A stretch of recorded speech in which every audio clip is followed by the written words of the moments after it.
Bon, alors, on va démarrer maintenant. Je remercie à nos intervenants d'être arrivés, donc d'intervenir aujourd'hui. Le sujet, bien entendu, c'est, vous l'avez tous suivi, puisque vous êtes là, la politique spatiale de l'Union européenne. On a fait il y a quelque temps, et déjà, vous étiez Oui, là, hein, vous étiez venu, Béatrice Hainaut, pour parler de l'espace, mais de l'espace peut-être un peu plus opérationnel. On avait parlé voilà, de l'utilisation de l'espace, stratosphérique, quels sont les développements, la militarisation de l'espace, etc.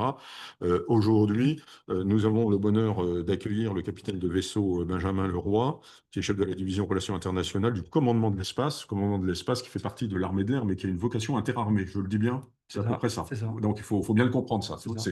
Donc, ça veut dire quoi qu'un jour, il risque d'y avoir peut-être une armée supplémentaire, comment vous le voyez? Non, aujourd'hui, il y a pas, on n'a pas pris les mêmes directions que les États-Unis en créant, par exemple, une Ouais. Space Force séparée enfin, complètement autonome. On est bien sur une logique d'une armée de l'air et de l'espace qui porte les grands enjeux, enfin la majorité de la ressource RH, des enjeux de formation, des enjeux d'entraînement, etc. Et mais en revanche, parce que l'espace touche l'ensemble des dimensions, l'ensemble des domaines, c'est un organisme à vocation interarmée, ce qu'on appelle un OVIA, donc qui est commandé par un général de l'armée de l'air, mais le numéro 2 est un amiral, un marin.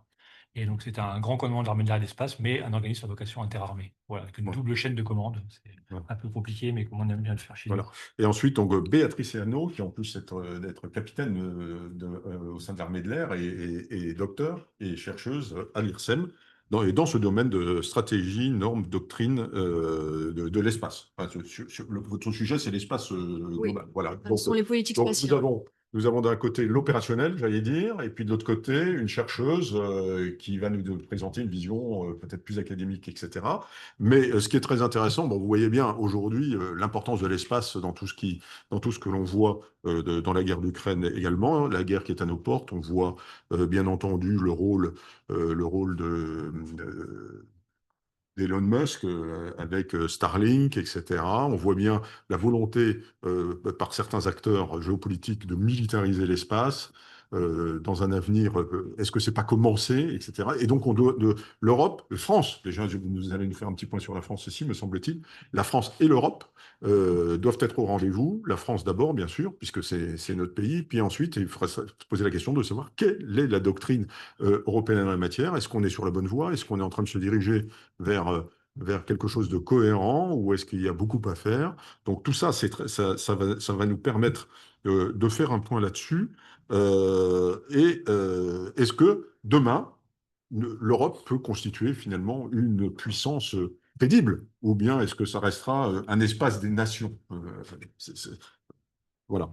Donc, je propose que on démarre avec vous, commandant, Oui. hein, et vous nous allez nous faire un petit point maintenant, eh bien de vos études, puisque alors maintenant il a presque 10 ans, hein, le commandant de l'espace quasiment. En 2019. C'est 2019, pardon? D'accord. Bon, en Voilà. 2019, c'est déjà 6 ans, d'accord. Voilà. Donc maintenant, un commandement complet dédié à l'espace, et donc je vous cède la parole. Merci, mon général. Bonsoir à tous. Je suis ravi d'être là ce soir pour vous partager effectivement quelques réflexions. Donc, je vais pas être exhaustif, mais je vais vous donner vraiment quelques éclairages un peu sur un peu du terrain, du des opérationnels, sur cette question un peu de l'espace. Et je vous propose de raisonner, enfin, ou d'avancer en trois temps. Tout d'abord, de vous faire un petit point sur l'espace, un peu les risques et les menaces, enfin, ce que j'appelle un peu la fin d'un sanctuaire, si tant est que ça a été un jour un sanctuaire. Après, faire un focus sur la France, avec vraiment les aspects opérationnels. Ils vont montrer qu'aujourd'hui, en France, l'espace, d'un point de vue militaire, c'est une réalité opérationnelle au quotidien. Et ensuite, d'ouvrir un peu sur l'Europe, avec les enjeux de défense et de sécurité à l'Union européenne, et se poser un peu la question avec vous, est-ce que l'Europe aujourd'hui, c'est un effet ou non est-ce que c'est un démultiplicateur d'effets ou non? Euh, L'espace, vous le savez, c'est omniprésent donc, dans le quotidien de toutes nos sociétés. Ça a été longtemps un domaine réservé à quelques nations.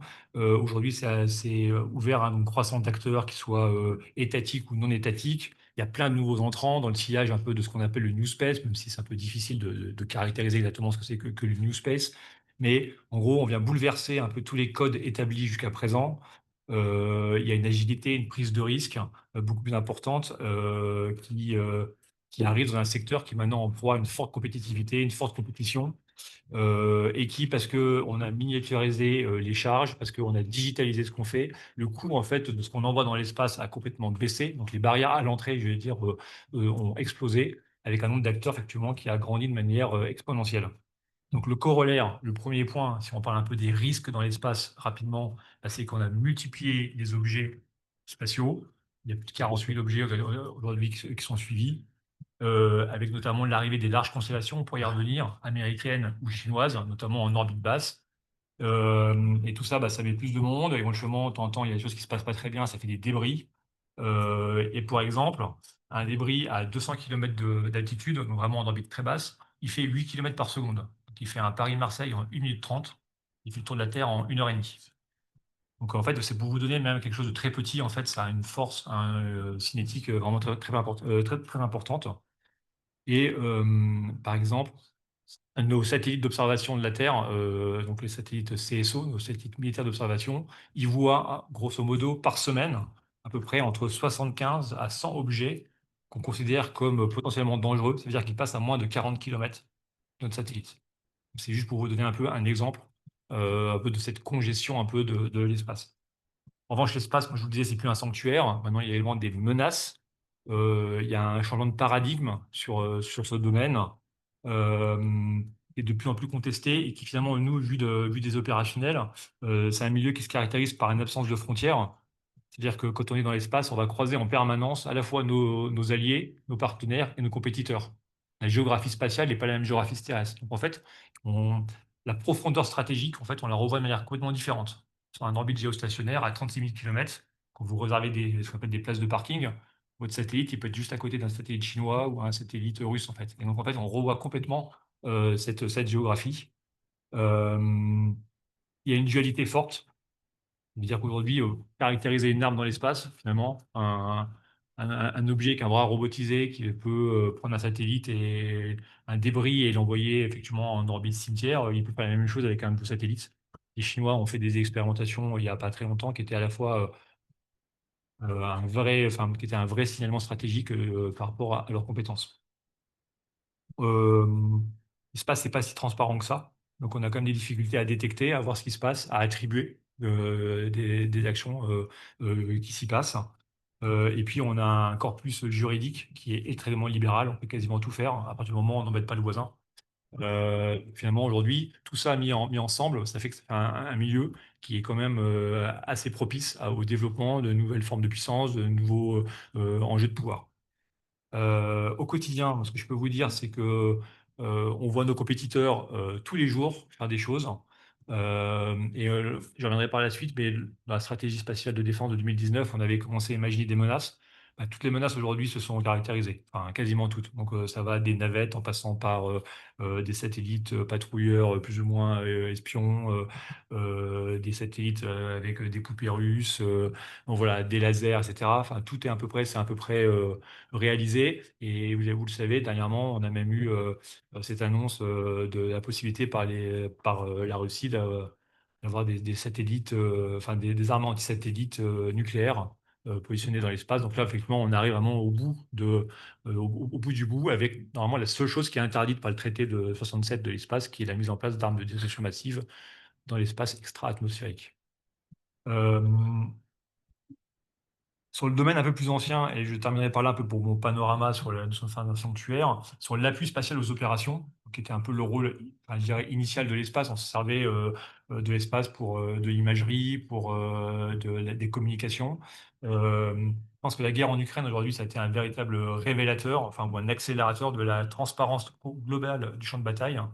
Le commandant en chef des forces ukrainiennes, après l'échec de l'offensive de 2023, il a dit, je cite, c'était dans The Economist, il dit, en gros, nous voyons tout ce que fait l'ennemi et il voit tout ce que nous faisons. En fait, il faut vraiment, aujourd'hui, on pense qu'en mer de Chine, les Chinois ont un taux de revisite à peu près de 5 à 7 minutes sur chaque point de la mer de Chine. Donc, ça veut dire qu'en gros, toutes les 5 à 7 minutes, vous avez un satellite au-dessus de votre tête.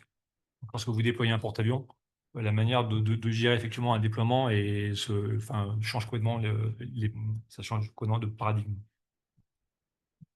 Voilà. L'Ukraine, pour terminer, c'est l'emploi tout azimut du brouillage, c'est l'emploi de la substitution des différents réseaux. Et puis, effectivement, l'arrivée massive des constellations commerciales, Starlink, pour pas la nommer, qui a aussi changé le visage du conflit, avec effectivement des satellites en orbite très basse qui offrent des latences en fait très rapides. Donc ça veut dire qu'aujourd'hui, avec du Starlink, des drones peuvent filmer des objectifs, de la vidéo en temps réel, la retransmettre, et ça peut servir à faire ce qu'on appelle de la kill chain, en fait, du ciblage d'objectifs militaires avec un emploi effectivement de Starlink qui relaie des informations prises par des drones. Donc un changement complet effectivement de la manière de procéder. Face à ça, sur la France, sur un peu la France, comment on répond à ça, comment on a pu effectivement prendre en compte ce changement un peu de modèle. Si je reviens un peu en arrière, vous savez que la France, bon, c'était la troisième puissance spatiale. On va fêter cette année les 60 ans du premier satellite Astérix. On connaît bien ce nom, qui a été envoyé par une fusée Diamant. Et le développement de l'espace s'est fait de manière complètement parallèle au développement de notre dissuasion nucléaire. Les deux ont avancé de concert et les deux ont été sont très liés et le sont toujours. Euh, Toutes ces nouvelles menaces donc, ont amené en 2019 à sortir une stratégie spatiale de défense qui est publique, hein, vous la trouvez en ligne. Elle a été vraiment fondatrice, je pense, de notre réflexion. On a été les premiers, un des premiers en Europe enfin, on était les premiers en Europe à avoir une telle stratégie. Elle est assez courte, ce qui est assez rare. Elle est plutôt pas mal écrite. Et donc, en fait, elle est encore assez pertinente aujourd'hui. Et c'est vraiment cette stratégie de défense qui a amené en 2019 la création du commandement de l'espace. Et en 2019, la même année, les États-Unis créent leur Space Force, ou la même année également en 2019, à l'OTAN, vous aviez la création du cinquième domaine opérationnel, donc après maritime, enfin air, terre, mer, cyber, on est arrivé effectivement après au spatial. Euh, cette stratégie, c'est assez intéressant. En fait, c'est pas. Bon, il y a eu une annonce politique. Vous vous souvenez tous de Florence Parly qui annonce l'acte inamical d'un louche Olympe, d'un patrouilleur russe près d'un satellite franco-italien. Je salue notre officier de liaison italien, là, comme l'espace qui est là ce soir. Et, euh, et donc, mais en fait, c'est un processus qui est assez intéressant, qui est finalement une lente maturation. Si vous reprenez finalement tous nos livres blancs ou nos revues stratégiques depuis 2008, on voit un peu le narratif qui évolue sur la notion avec laquelle on prend en compte l'espace. On est passé en 2008, le site l'espace est une zone vitale pour notre autonomie, pour le soutien opérationnel. Et puis, on est allé jusqu'à le discours du président en juillet 18, l'espace comme le cyber est un enjeu de sécurité nationale. On avait vraiment une gradation finalement de la manière dont on a pu prendre ou considérer l'espace. Euh, Vous le savez, le Premier ministre a lancé des travaux là en début d'année pour euh, élaborer une nouvelle stratégie nationale spatiale, donc qui est effectivement pour lequel interministérielle. Euh, et dans ce communiqué de presse public là, enfin, du 6 mars dernier, il note les grands enjeux pour cette stratégie nationale spatiale qui sont comment on prend en compte la dualité, comment on prend en compte la dimension européenne, internationale, également les enjeux industriels. Et je cite, les éléments clés de la stratégie spatiale de 2019 seront intégrés. Alors, quels sont-ils? Je voudrais rapidement revenir sur 4 points. C'est tout d'abord, on a défini une posture qui était une spécificité française, qu'on a définie comme la défense active. Ça veut dire que la France, dès 2019, a annoncé que par des moyens actifs, elle serait prête à défendre ses intérêts et ses actifs, et donc ses objets d'intérêt dans l'espace. Le deuxième point, il y a une ambition capacitaire, il faut des objets derrière l'ensemble de ces annonces. C'était la loi de programmation militaire donc de 2024 à 2030 avec 6 milliards d'euros dédiés à l'espace, un renouvellement de toutes nos composantes, pas mal d'enjeux d'architecture, je pourrais y revenir par la suite si vous voulez. Une stratégie partenariale dans l'espace, en fait, même les Américains nous le disent quand on les rencontre, on ne peut pas agir seul. Même nous, Américains, on peut pas agir seul.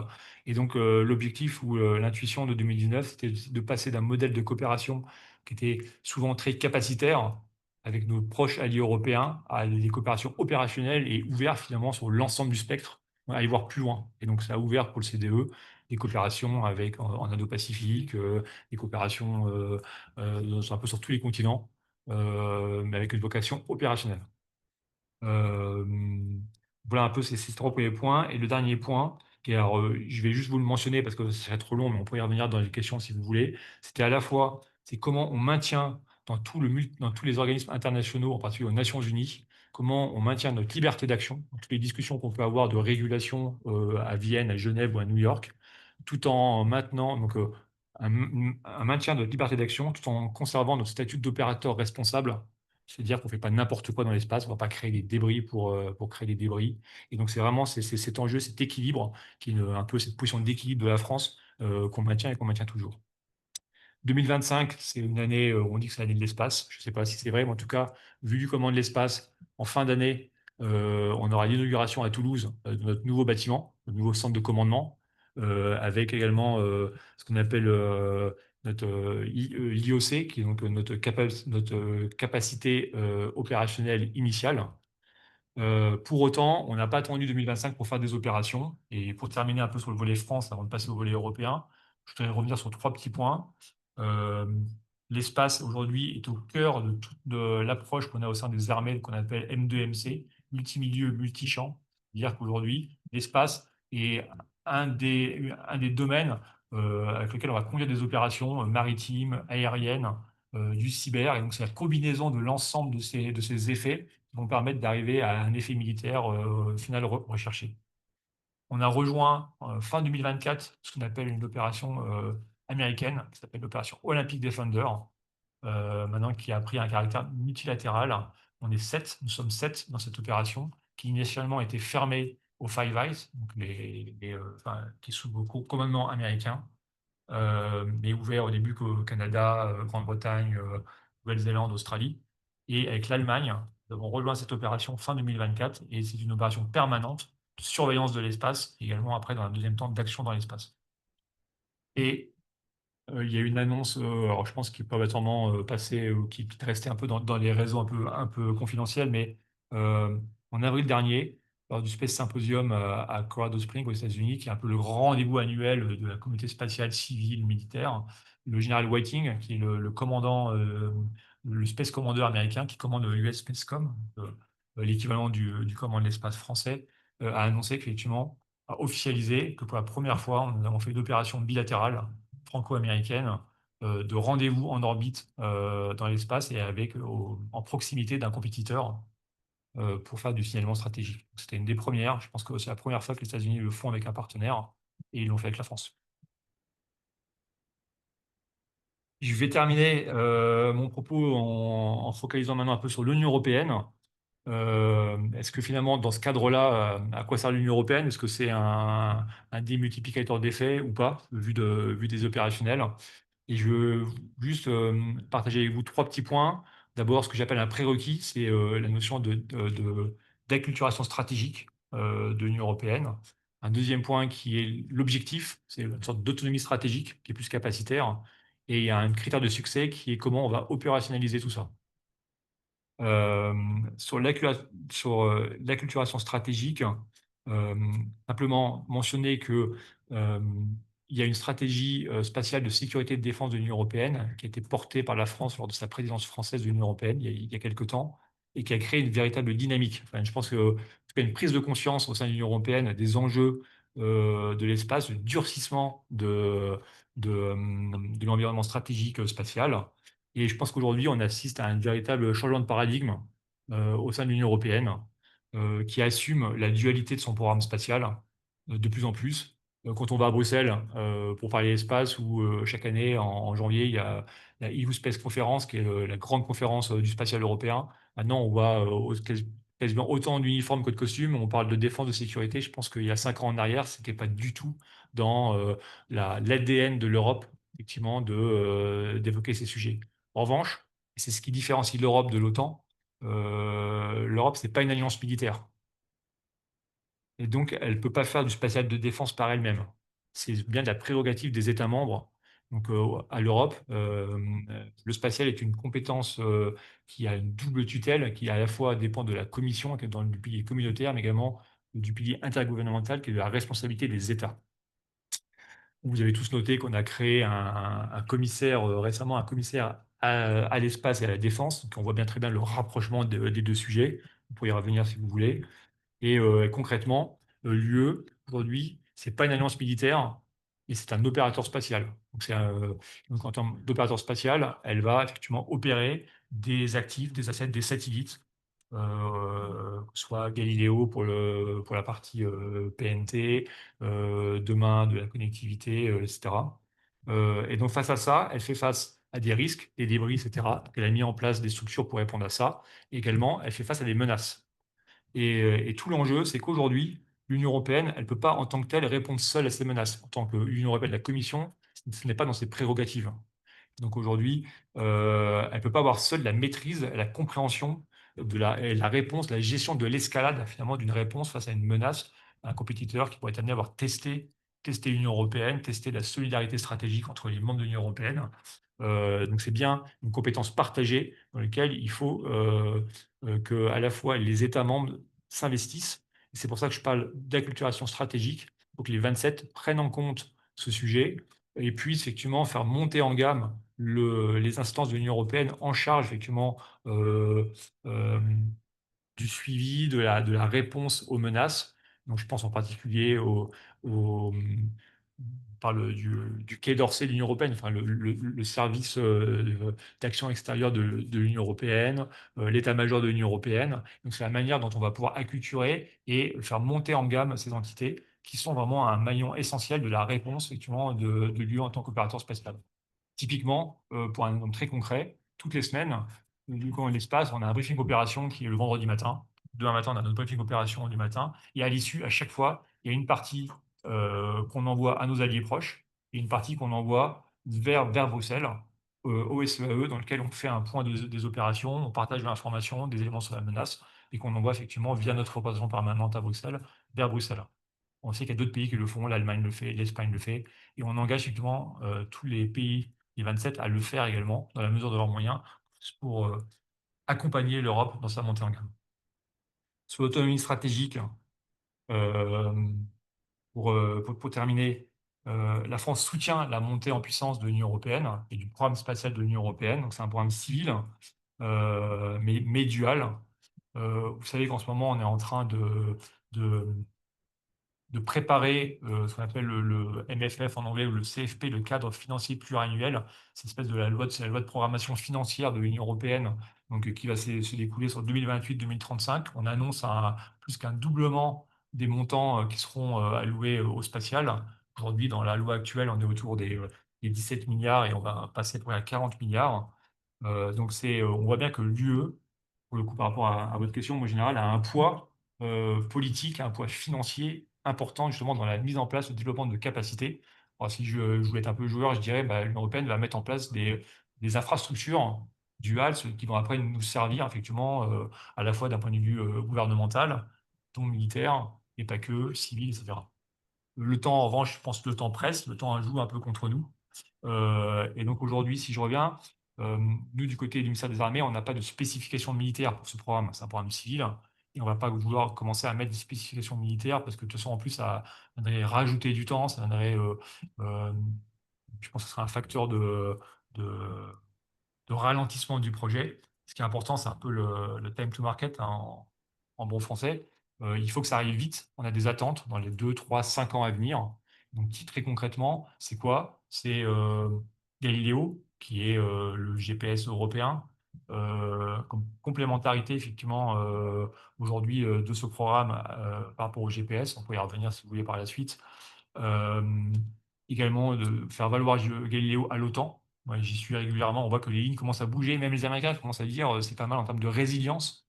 C'est bien d'avoir le GPS, c'est bien d'avoir une deuxième chose. Et donc aujourd'hui, on voit que ça bouge. Sur la connectivité sécurisée, c'est le fameux programme Iris² qui avait été poussé par le commissaire Breton. C'est la connectivité globale, faible latence, en orbite basse. C'est toute la manière dont les armées repensent aujourd'hui leur connectivité et sur le champ de bataille. Ça, je pense qu'il faut aller vite.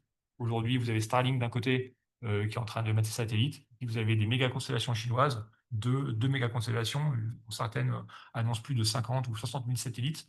À un moment donné, si on n'y va pas maintenant, il n'y aura plus de place. C'est un peu ça, effectivement, l'objectif. Et pour citer que deux points parmi d'autres, mais il y en a plusieurs. Ensuite, pour terminer, Donc, le critère de succès, c'est opérationnaliser ce programme spatial. Ce qu'on dit souvent quand je suis en réunion interministérielle, c'est que le programme spatial de l'UE, c'est pas un programme de recherche et développement. Effectivement, ça a des vertus en recherche et développement. En revanche, c'est un programme opérationnel qui sert.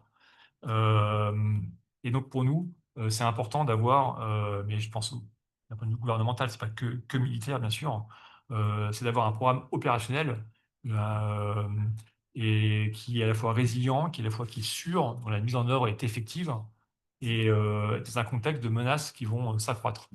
Je pense qu'aujourd'hui, Galileo va être le premier programme qui est un peu le plus ancien, mais qui va être le premier qui va servir un peu de stress test, en fait, sur, la manière dont on va vouloir, opérationnaliser ce programme. Hem, c'est des enjeux de cybersécurité, c'est des enjeux de mise en œuvre, c'est des enjeux de coordination entre les différents États membres et typiquement, on a déjà fait des essais, aujourd'hui c'est concret. Fin 2024, on a déjà fait des essais, en vol de Rafale, qui se localisaient, avec Galileo. Et de toute façon, Galileo aujourd'hui, tous vos smartphones, enfin tout d'un point de vue civil, tous vos smartphones, passent par Galileo, hein. Et les millions de smartphones de l'Union européenne, enfin tous vos téléphones passent par Galileo. Hem Et cette gouvernance elle doit aussi enfin cette, opérationnalisation doit passer par, une gouvernance équilibrée, heu, justement entre ces 2 piliers, entre ce qui dépend de la Commission européenne, ce qui dépend des États et donc derrière, il y a tout un jeu, je pense qu'on y reviendra par la suite hem, d'équilibre, de positionnement des différents acteurs de l'Union européenne, entre la Commission européenne, entre EUSPA, qui est l'organisme en charge du programme de l'Union européenne qui est basé à Prague, entre le service d'action, extérieure de l'Union européenne, entre l'ESA, qui n'est pas l'Union européenne, mais qui intervient dans le jeu. Donc c'est comment, aujourd'hui, se répartissent les portefeuilles, les prérogatives pour arriver effectivement à quelque chose de fluide et d'opérationnel. Je pense qu'on a déjà de belles réussites. Je pourrais citer juste un exemple, c'est le SATSEN. Le SATSEN, c'est pas très connu, c'est le centre satellitaire de l'Union européenne qui est basé, en Espagne, à Torreón, à côté de Madrid. C'est la France qui a positionné, aujourd'hui, qui est le directeur, qui est très bien, c'est un marin, donc c'est, un militaire, donc voilà et peut-être qui est passé par le CDE. C'est un très bel objet aujourd'hui où on voit bien qu'à la main des États, avec la présence également de la Commission, la présence effectivement de l'ensemble de la chaîne, je dirais politique ou politico-militaire de l'Union européenne, et qui fournit tous les produits d'imagerie, au profit de l'Union européenne. Donc c'est une belle agence, d'imagerie et de renseignement et qui fonctionne très, très bien. Donc je pense que c'est un modèle qui nous intéresse beaucoup, côté CDE, côté des armées et qu'on pourrait reproduire dans d'autres composants du programme spatial. Voilà un peu pour le panorama rapide. J'ai à peu près tenu les 15-20 minutes, comme demandé. Un peu plus. Oui. Hem, voilà un peu ce que je voulais vous dire un peu comme panorama général. Alors, moi, j'ai une ou deux questions à vous poser avant qu'on bascule sur Béatrice Hainaut. Est-ce que vous pouvez nous rappeler ouais, la notion, je dirais, réglementaire ou pour l'armée de l'air et de l'espace, où commence l'espace en altitude? Parce qu'on dit 20 km, est-ce que c'est ça? Est-ce que c'est plus flou que ça? Est-ce que il y a une notion qui est commune, je dirais, un peu comme le droit de la mer, là, il y a le droit aérien qui fait que c'est un nombre de kilomètres, ou bien qu'est-ce que vous m'en dites? On considère aujourd'hui que l'espace, commence à partir de 100 kilomètres d'altitude, même si aujourd'hui Mais c'est c'est un pas espace aérien jusqu'à 100 km? C'est ça ma question, en fait, un petit peu. C'est-à-dire que on a les 12 000 marins que vous ouais. connaissez bien, et après, il y a la zone des exclusifs économiques de 200. En altitude, quelle est la norme, en fait? Est-ce qu'il y en a une qui est définie ou c'est plus flou que ça? Alors il y a une norme qui est définie, alors après tu pourras peut-être, répéter, mais il y a, cette norme aujourd'hui, enfin l'espace extra-atmosphérique commence bon, normalement, autour des 100 kilomètres. Alors après, c'est des normes qui sont, définies aussi aux Nations unies. Mais la France ne reconnaît pas de manière, complètement explicite cette norme de 100 kilomètres, même si aujourd'hui, par la coutume, on considère que dès qu'on dépasse les 100 kilomètres, on est plus dans un espace aérien, on n'est plus dans l'atmosphère, même si, il y a une zone encore aujourd'hui qui arrive, c'est la THA, la très haute altitude, qui fait vraiment cette zone entre, l'altitude dans laquelle vont les différents avions et puis après on va avoir des ballons et cetera. Mais bon an, mal an, on peut dire à partir de 100 km. 100 km. Comment? En dessous de 100 km, un avion qui, enfin, il ne va pas à 100 km, mais je veux Non. dire, un objet volant peut être détruit parce qu'on considère qu'il entre dans l'espace aérien, mais au-dessus, si c'est des satellites qui sont dans l'espace international, Ouais. ben, à ce moment-là, sont protégés. C'est bien ça. Oui, On peut le dire dire un comme peu ça. comme ça. Mais ça n'a pas l'air aussi simple que ça, finalement. En fait, si vous voulez, les 100 km, c'est aussi le moment où on va changer de mécanique. C'est-à-dire, on va passer d'une mécanique aérienne classique des avions à une mécanique spatiale, Ouais, dans laquelle ouais, je vais orbiter un satellite. Et donc, finalement, donc voilà. Donc, il y a aussi, il n'y a pas que des critères juridiques, il y a aussi des critères techniques. En fait, on change la mécanique. d'accord. Alors, une deuxième question. Vous avez parlé des armes de destruction massive interdites dans l'espace. Ça fait partie des dernières interdictions. Est-ce qu'on peut espérer que ça va le rester ou bien est-ce que tous les plafonds de verre vont sauter? Est-ce que vous l'envisagez? Est-ce que vous l'anticipez? Qu'est-ce que vous en Ah, pensez? je pense qu'aujourd'hui, le traité de l'espace de 1967, il est très clair. La mise en place d'armes de destruction massive dans l'espace est interdite.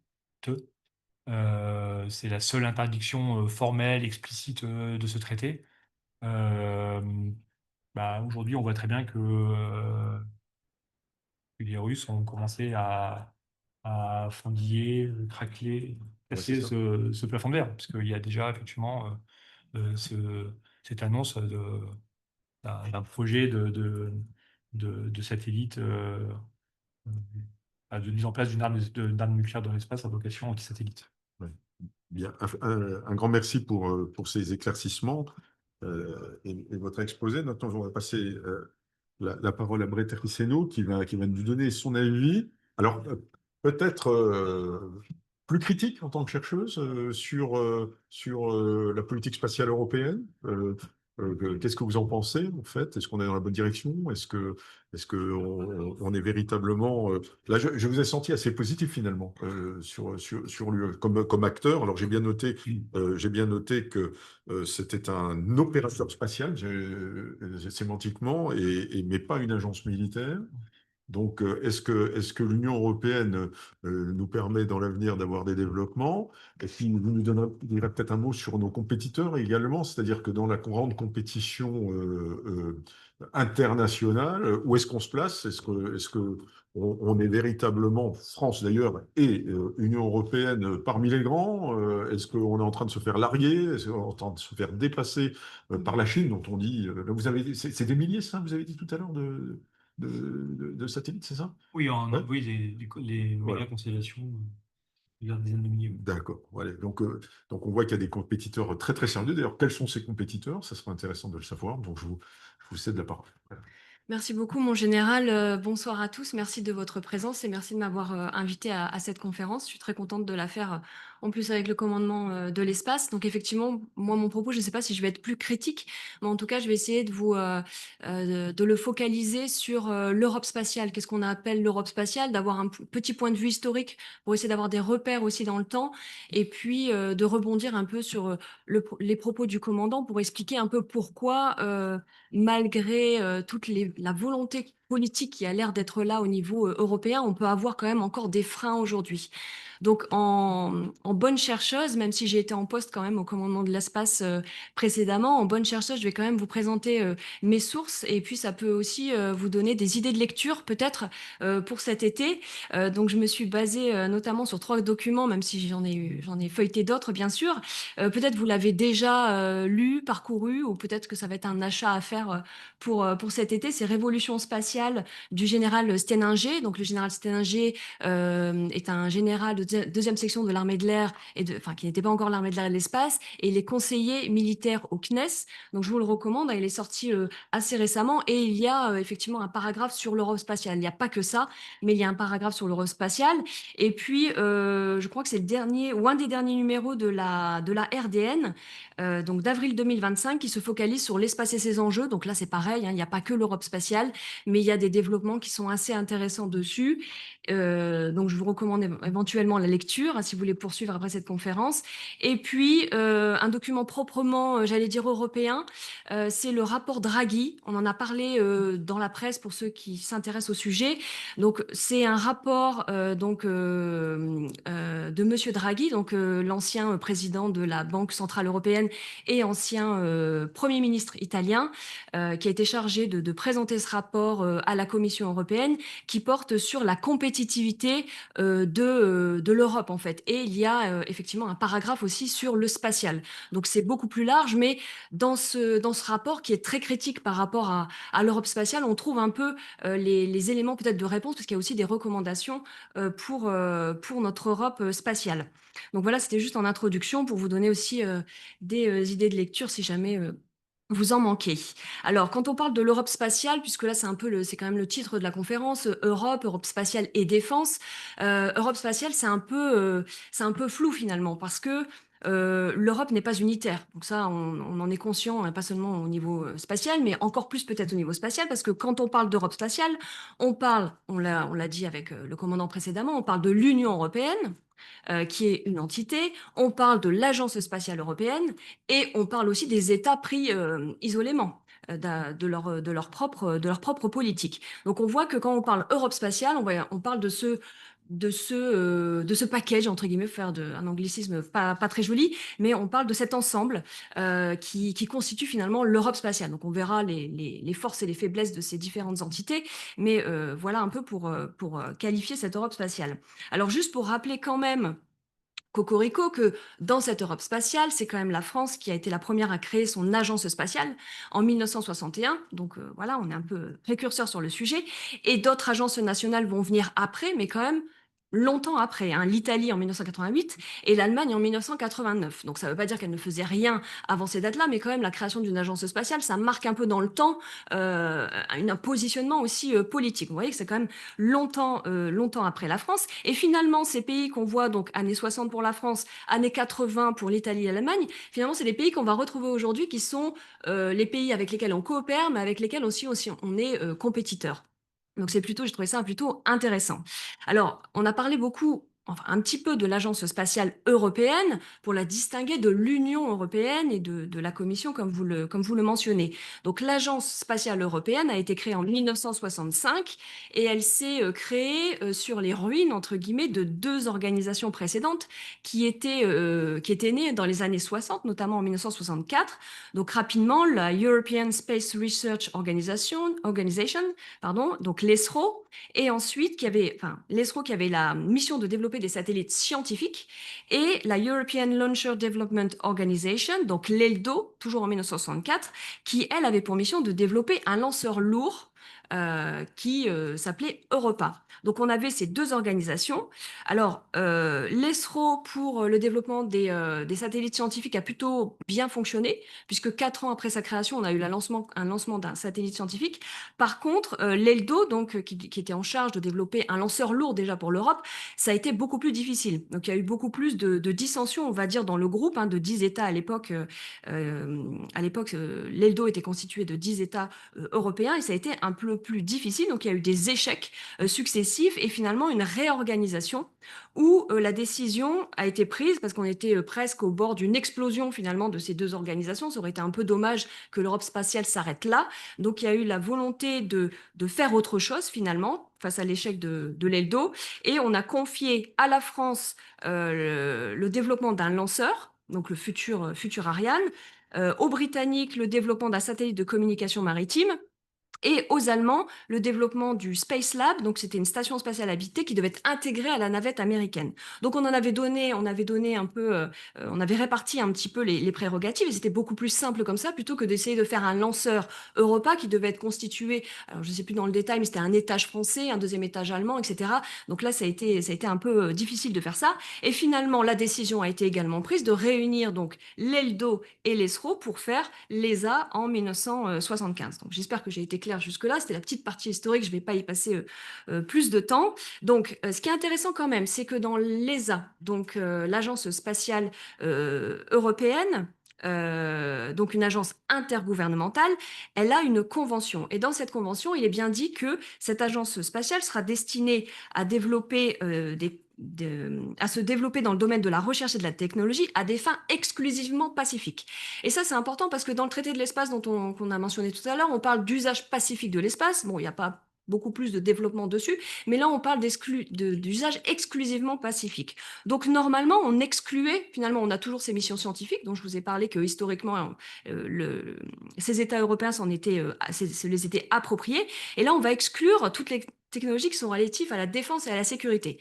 Donc on voit qu'aujourd'hui, peut-être que la convention de l'ESA, elle est un peu plus difficile à tenir parce que effectivement aujourd'hui tous les satellites qu'on peut développer, même au sein de l'Union européenne, sont faits avec l'expertise technique de l'ESA, donc de l'Agence spatiale européenne, et donc ces utilisations, elles sont civiles bien sûr, mais elles sont aussi militaires. Enfin, il peut y avoir une utilisation militaire, donc les applications sont duales. Donc bon, voilà, on voit que c'est un peu tangent de ce côté-là, mais bon, certes, c'est pas forcément ça n'empêche pas les développements dont on a parlé déjà tout à l'heure. Ce qui caractérise l'Agence spatiale européenne, donc l'ESA, c'est qu'elle fonctionne sur une règle spécifique qui est le retour géographique. Donc, je ne sais pas si vous avez entendu parler de cette règle, c'est-à-dire que la règle du retour géographique, en gros, ça veut dire que les États qui en font partie de l'ESA, à partir du moment où ils vont donner 1 € à l'ESA, ils vont devoir avoir 1 € d'investissement dans leur industrie nationale pour le spatial, pour le développer. Donc, je dis 1 € hein, par exemple, ou 10 € investis au sein de l'ESA, donc 10 € dans mon industrie nationale. Donc, cette règle a permis de développer des missions scientifiques et d'inciter en fait ces États européens à investir dans le spatial et de développer leur industrie nationale. Aujourd'hui, on voit que cette règle, elle peut être un frein à la compétitivité en Europe.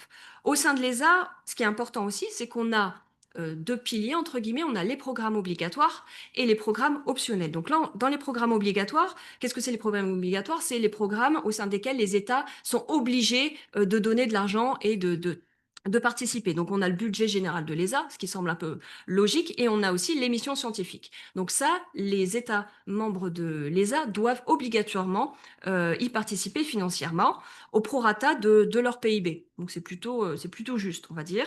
Et il y a aussi à côté les programmes optionnels. Et les programmes optionnels, il y en a quand même beaucoup. Et là, comme son nom l'indique, hein, optionnel, l'État participe ou non à la hauteur de ce qu'il a envie d'y mettre, en ayant bien en tête finalement la règle encore que je vous disais du retour géographique, c'est-à-dire que je vais mettre 10 €, je vais avoir 10 € dans mon industrie. Dans les programmes optionnels, on trouve l'observation de la Terre, les télécommunications, la navigation et le transport spatial. On voit que transport spatial, avec le sujet des lanceurs, c'est quand même intéressant de voir que ça fait partie des programmes optionnels quand même. C'est pour ça qu'il y a toujours un peu une bataille pour essayer de pérenniser certains programmes. Aujourd'hui, au sein de l'ESA, on a 22 États membres, donc 22 agences spatiales civiles, dont 3 ne font pas partie de l'Union européenne. Donc c'est pour ça que bon, la majorité en font partie, mais pas tous. Dans l'ESA, on a le Danemark, la Suisse et le Royaume-Uni qui ne font pas partie de l'Union européenne. Donc là aussi, on va voir par la suite que ça peut être une petite difficulté entre les deux agences. Et puis je vous le dis si vous ne le saviez pas, mais je pense que vous le savez, le siège de l'Agence spatiale européenne, il est à Paris, juste à côté. Et l'ESA a aussi beaucoup d'autres centres qui sont dédiés à des missions spécifiques sur le continent européen. Donc voilà un petit peu pour l'ESA, pour essayer de la situer, parce que c'est vrai que quand on parle parfois de l'Europe spatiale, on se dit, voilà, je comprends absolument rien, j'ai pas envie de m'y intéresser parce que c'est beaucoup trop compliqué. C'est vrai que c'est compliqué, mais en même temps, c'est bien de comprendre les dissensions qui peuvent exister après les tensions entre les différentes agences. L'Union européenne, finalement, elle s'intéresse, là je passe à l'Union européenne, elle s'intéresse à l'espace beaucoup plus tardivement, à la fin des années 90. Donc on a mentionné le programme Copernicus, hein, je crois que vous l'avez mentionné, qui vient d'un autre programme qui est GMES, qui a été développé, donc c'est l'observation de la Terre. Ensuite, on a parlé de la décision de concevoir Galiléo, décision prise en 1999-2000, donc on voit que quand même ça date un petit peu. Donc on l'a dit, c'était motivé par le désir de ne pas dépendre uniquement du GPS américain. Ça peut résonner un petit peu aujourd'hui avec des débats sur d'autres programmes. Et puis il y avait un potentiel aussi économique de développement d'un tel programme. Pour l'Union européenne, il y a un pas important qui est franchi, c'est en 2009, avec la mise en œuvre du TFUE, donc le traité sur le fonctionnement de l'Union européenne. Vous l'avez mentionné vous avez mentionné une des notions qui est présente dans ce TFUE, c'est la compétence partagée. Donc, au sein de ce traité qui date de 2009, on a une compétence partagée entre les États membres et l'Union européenne en matière spatiale. Donc là, c'est très important puisqu'on va dire l'Union européenne peut se saisir du sujet spatial, nonobstant, bien sûr, les États qui s'en saisissent de manière nationale, et ça ne doit pas rentrer en conflit. Plus, dans ce traité, on a aussi la responsabilité qui est donnée à l'Union européenne d'élaborer une politique spatiale. Donc là, quand on parle de politique spatiale, on peut se dire, on va commencer à avoir une unité, en tout cas une vision. On ne parle pas de stratégie encore, mais on va avoir peut-être une vision commune qui va émerger, l'Union européenne peut élaborer sa politique spatiale. En 2016, on a quand même une stratégie spatiale qui est déjà publiée. En 2019, on l'a évoqué, une nouvelle direction générale donc à la Commission qui est créée, la DG DEFI, Defense Industry and Space. En 2021, on a un règlement espace qui est fait et qui déjà inclut une hausse du budget pour le spatial. Et on l'a dit également, la création de l'EUSPA, donc European Union Agency for Space Programme. Donc c'est une agence de l'Union européenne pour les programmes, donc c'est 2021. On l'a cité aussi tout à l'heure, la création d'un commissaire en charge du marché intérieur, de la politique industrielle, tourisme, numérique, audiovisuel, défense et spatiale. C'est le commissaire Thierry Breton qui a eu en charge donc le spatial et le défense, mais pas que. Vous avez vu dans son portefeuille, il y avait quand même beaucoup de choses. Donc l'étape d'après, ça a été vraiment d'avoir un commissaire, comme on l'a dit tout à l'heure, qui est le premier commissaire européen qui est dédié à la défense et à l'espace. Donc ça, c'est nouveau parce que Thierry Breton, il n'avait pas simplement la défense et l'espace dans son portefeuille, mais vous voyez, le marché intérieur, la politique industrielle, l'audiovisuel, c'était quand même assez large. Et là, on a vraiment une volonté, comme on le notait tout à l'heure, de se focaliser sur espace et défense. Et puis en 2023, vous l'avez aussi mentionné, et c'est vraiment quand même un point important pour l'Union européenne, c'est finalement l'élaboration, la publication de cette stratégie spatiale pour la sécurité et la défense. C'est vraiment quand même un point important. Notons quand même que 2023, ça a été peut-être accéléré ou motivé aussi par la guerre en Ukraine, février 2022. Il y a quand même un effet de la guerre en Ukraine, d'une prise de conscience de la nécessité pour l'Europe, pas que dans ce domaine-là, mais dans ce domaine-là également, de prendre un peu son destin en main, et ça peut commencer effectivement par cette stratégie spatiale. Juste rapidement, la stratégie spatiale de l'Union européenne, ses piliers, on va dire, fondamentaux, c'est la volonté de partager en fait la compréhension du paysage spatial et de ses menaces. Donc c'est d'échanger un petit peu sur le renseignement, enfin si on peut, à la mesure de ce que les États veulent bien échanger. C'est d'améliorer la résilience de nos infrastructures spatiales et aussi la protection de nos systèmes. Et c'est aussi d'essayer d'élaborer une réponse commune suivant les attaques que pourraient subir les intérêts spatiaux de l'Union européenne. Donc c'est vraiment un point important, même si c'est une stratégie, on va dire, bon après il faut bien sûr la mettre en œuvre, mais ça marque quand même un point d'intérêt important. Euh, Juste, effectivement, donc je vous ai détaillé un petit peu l'ESA, l'Union européenne, mais on a toujours une tension entre ces deux organisations. Et cette tension, finalement, avec l'importance du spatial aujourd'hui et l'importance du spatial de défense que prend aujourd'hui ce domaine-là, cette tension, elle sort un peu plus. Pourquoi? Parce que malgré tout, l'Union européenne, vous l'avez bien vu dans le développement précédent et dans ce que j'ai essayé d'expliquer aussi, on a vraiment une montée en puissance de l'Union européenne dans le domaine de l'espace. En termes budgétaires, on était sur un budget de 12 milliards d'euros pour 2014-2020 pour l'Union européenne pour le spatial, et on passe de 15 à 16, parce que suivant les sources, on a des chiffres un peu différents, mais on n'est plus peut-être à 1 milliard près, si je peux le dire ainsi. Donc 15-16 milliards pour 2021-2027. Donc on passe de 12 à 16 milliards. C'est quand même, on voit une hausse de budget qui n'est pas non plus négligeable. Le budget de l'ESA, le budget de l'ESA pour 2023-2025, c'est 17 milliards d'euros. Donc, vous voyez, on se rapproche en termes de budget, finalement. Alors, ils ne font pas forcément les mêmes choses, certes, mais juste pour avoir une petite idée un peu en termes de budget, on se rapproche un peu des budgets qui sont similaires. Donc, bien sûr, les contributeurs les plus importants, l'Allemagne, la France et l'Italie qui contribuent le plus pour ce budget. Ce qui peut aussi montrer que l'Union européenne a de plus en plus de poids, c'est l'extension un peu des programmes de l'Union européenne. On a parlé déjà de Copernicus, de Galiléo, de la surveillance de l'espace. Et également d'Iris Square, donc le projet, un peu plus que projet maintenant, le programme de constellation, de connectivité en orbite basse qui se voudrait plus ou moins, pas l'équivalent, mais la même utilisation plus ou moins que les Starlink. Et il y a aussi le poids politique de l'Union européenne, qui a un poids fortement politique puisqu'elle est composée des États notamment, par rapport à l'ESA qui, elle, est plutôt reléguée au rang d'agence technique. Donc on voit bien qu'il y a une montée un peu, une volonté de l'Union européenne de s'imposer dans ce domaine-là.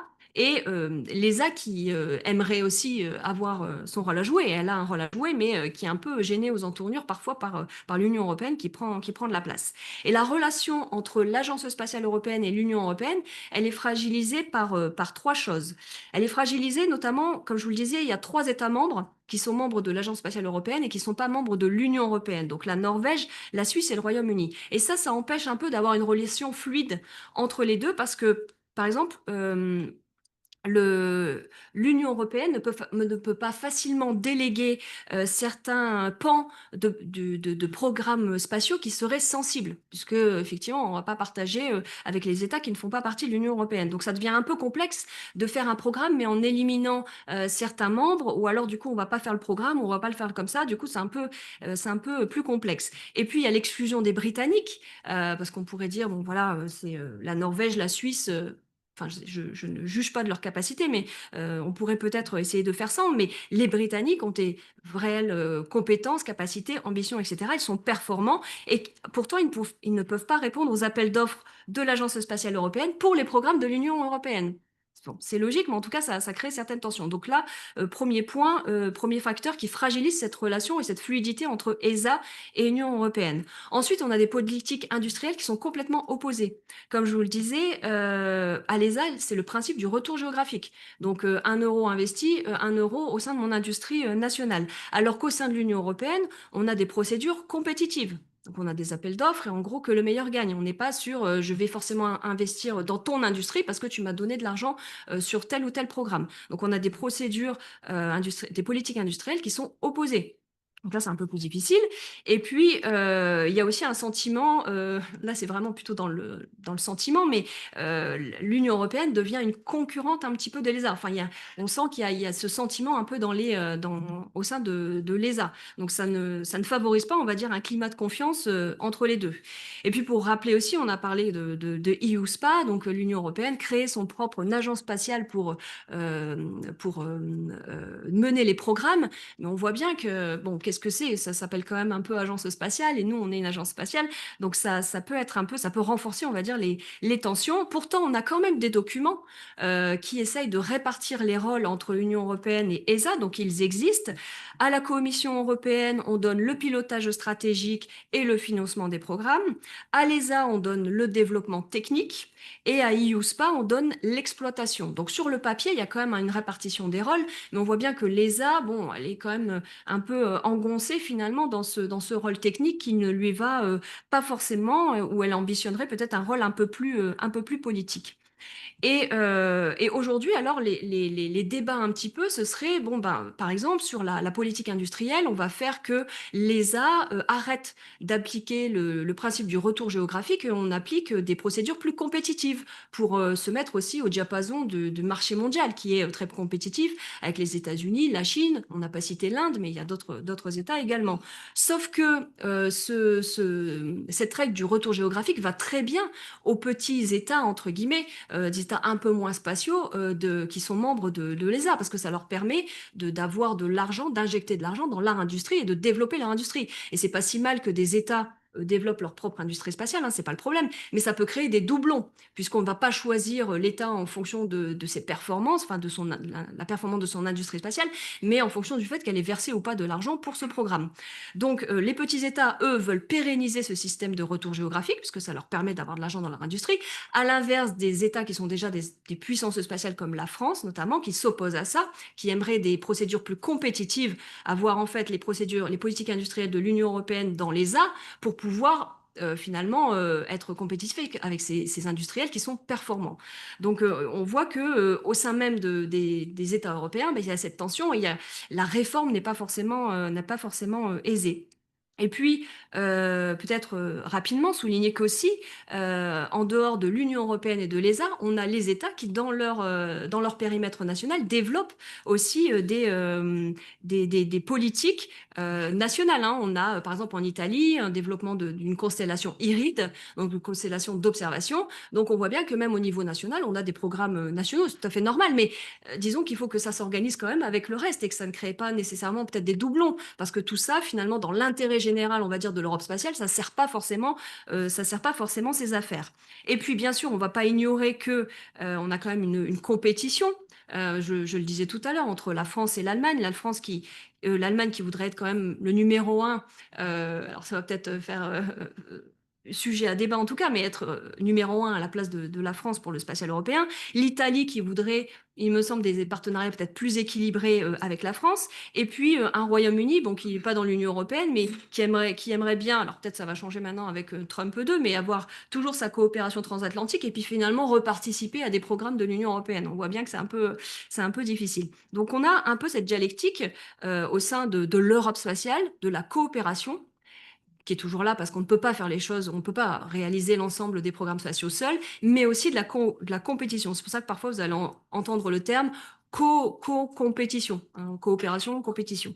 Donc, je vais pas détailler parce que je voulais quand même être un peu optimiste.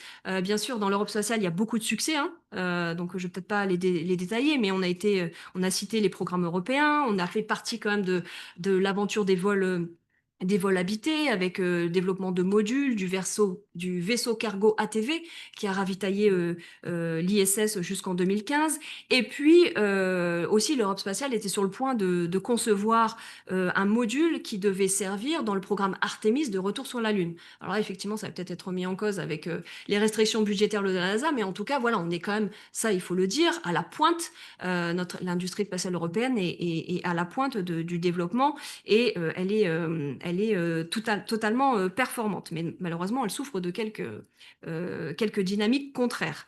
Ça, je vais peut-être passer un petit peu parce que sinon, je vais pas passer trop de temps. Voilà, donc juste pour encore peut-être un mot sur la compétition entre les États européens. En 2023, les Européens ont décidé d'ouvrir à la concurrence le marché des petits lanceurs. Ça a été une discussion pendant une ministérielle de l'ESA. Et effectivement, maintenant, on va avoir des développements de petits lanceurs au sein de différents États membres de l'Union européenne, comme l'Allemagne, la France et l'Espagne, sans parler des Italiens qui, eux, ont déjà développé Vega C, donc ils s'inquiètent un petit peu aussi de voir le développement des mini-lanceurs. Donc on voit que finalement, l'Allemagne va développer ses mini-lanceurs, la France aussi, l'Espagne. Bon, on voit bien que le marché derrière le besoin n'est peut-être pas là pour remplir tous ces mini-lanceurs. Donc, il va y avoir une loi naturelle qui va faire qu'il va en rester simplement quelques acteurs. Mais pour vous montrer un peu l'ambiance quand même qui peut être présente entre les États, je ne sais pas si vous avez entendu ce discours d'Emmanuel Macron qui était assez acerbe par rapport à cette situation, notamment sur les lanceurs. Donc, en décembre 2024, lors de son discours, qui fêtait les 2 ans du plan France 2030, parce que dans France 2030, il y a un volet spatial, il était assez vindicatif sur la division justement de l'Europe par rapport aux lanceurs, parce qu'il disait que pour avoir finalement une souveraineté européenne, c'était quand même bien dommage que les partenaires européens deviennent des compétiteurs. Et donc, dans son discours, il disait la France sera la meilleure dans les lanceurs et dans les constellations, parce que face à la Chine, à l'Inde et aux États-Unis, on n'a pas le choix, il faut une seule Europe. Donc, bien sûr, il mettait en avant la France, mais je ne suis pas sûre que le discours en Allemagne ou ailleurs soit perçu de la même manière. Mais voilà, pour dire, ça ne marchera pas comme ça, hein. Si on veut être véritablement compétitif face aux grands, il faut quand même parler d'une seule voix. Alors ça n'exclut pas les coopérations, je vais passer un peu rapidement, qu'on peut avoir avec les États européens de manière bilatérale. On en a beaucoup. Parler des plus récentes, on en a eu sur Helios, sur le satellite d'observation militaire. On en a également sur CSO. Donc ça marche soit il y a une participation financière de certains États européens dans le cadre d'un accord bilatéral et en échange, on peut avoir des rétributions capacitaires. Par exemple, la Suède donc participe à CSO et en échange, elle met à disposition sa station polaire de Kiruna. On a d'autres accords bilatéraux, notamment avec les Allemands pour disposer des images radar, satellites radar, SARA, en échange de l'optique de CSO. Donc il y a bien sûr des échanges qui relèvent plutôt du bilatéral. Je vais passer rapidement pour laisser du temps. Passer là-dessus. Ouais, là-dessus. Donc effectivement, on a un marché européen en plus qui est ouvert à la concurrence, donc il est quelque part vulnérable, sachant que même au sein des États européens, on n'a pas l'idée d'avoir une préférence européenne. Pour l'instant, enfin, il y a l'idée, mais elle n'est pas actée. Préférence européenne, ça veut dire éviter d'acheter des satellites américains quand on a la compétence, la capacité et qu'on en vend au niveau européen, ou c'est d'éviter de lancer sur des lanceurs américains quand on a un lanceur à disposition au niveau européen. Donc ça, c'est quelque chose qui doit être, enfin qui est une idée qui est débattue, mais qui n'est pas encore actée, qui est une préférence européenne, ce qu'on retrouve bien sûr chez nos compétiteurs. Hein, la Chine et les États-Unis lancent bien sûr d'abord et avant tout par leur industrie chinoise ou américaine plutôt que par d'autres, sauf si elles n'ont pas le choix. Donc voilà, peut-être pour... alors, j'ai encore un peu de temps ou pas? Oh, ouais, combien de temps alors qu'on puisse passer Négociation. Allez, finissez alors. Voilà. Oui, peut-être qu'on peut parler très rapidement. Je sélectionne, hein, comme ça après très rapidement peut-être des recommandations, notamment du rapport Draghi, pour peut-être faire que l'Europe enfin, devienne une puissance spatiale ou soit pérennisée dans son rôle de puissance spatiale, c'est d'avoir une stratégie spatiale définie par l'Union européenne, donc d'avoir une vision commune. Ça, c'est vraiment difficile à avoir, avec toujours l'expertise technique de l'ESA.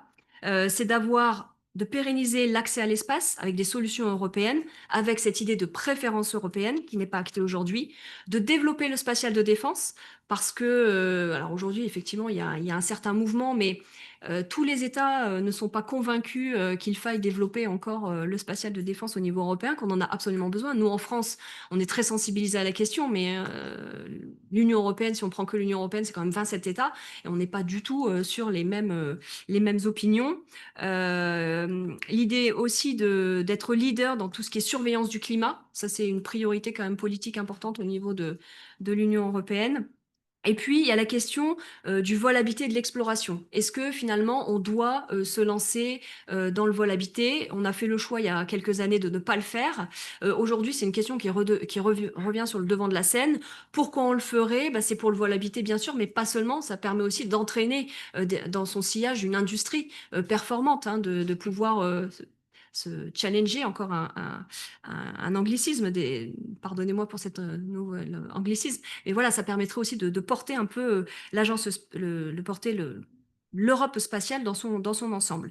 Et puis, d'autres petits points, quand même, le fait de souligner qu'il y a un manque d'investissement public en Europe qui est criant et que par rapport aux autres États, ça doit être augmenté. Si on prend juste un ordre d'idée, si on cumule les budgets spatiaux, ESA, Union européenne et États européens, donc on est l'Europe spatiale, on a 12 milliards d'euros à parité entre guillemets avec la Chine. Parce que le budget chinois, c'est difficile d'avoir les chiffres clairs, on est entre 10 et 15 milliards, mais finalement on a le même budget. Alors vous allez me dire, le budget, bon, un chiffre, on peut le tortiller dans tous les sens, hein. On n'a pas le même coût de la main-d'œuvre, le même coût des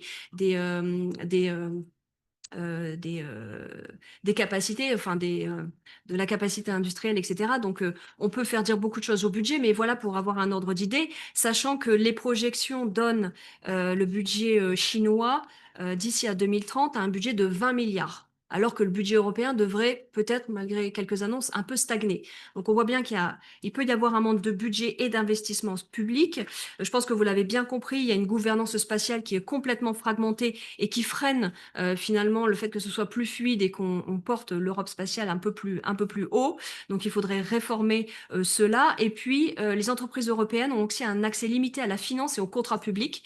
Donc ça veut dire quoi? Ça veut dire que parfois elles n'arrivent pas à accéder à des contrats publics parce que c'est plutôt compliqué au niveau de l'Union européenne, et elles vont se diriger vers l'étranger. Donc on perd des pépites finalement européennes qui vont préférer, parce que c'est plus facile, accepter finalement d'avoir leur activité à l'étranger. Et puis il y a aussi un accès difficile aux prêts pour les entreprises du spatial en Europe, où on a encore cette aversion pour le risque.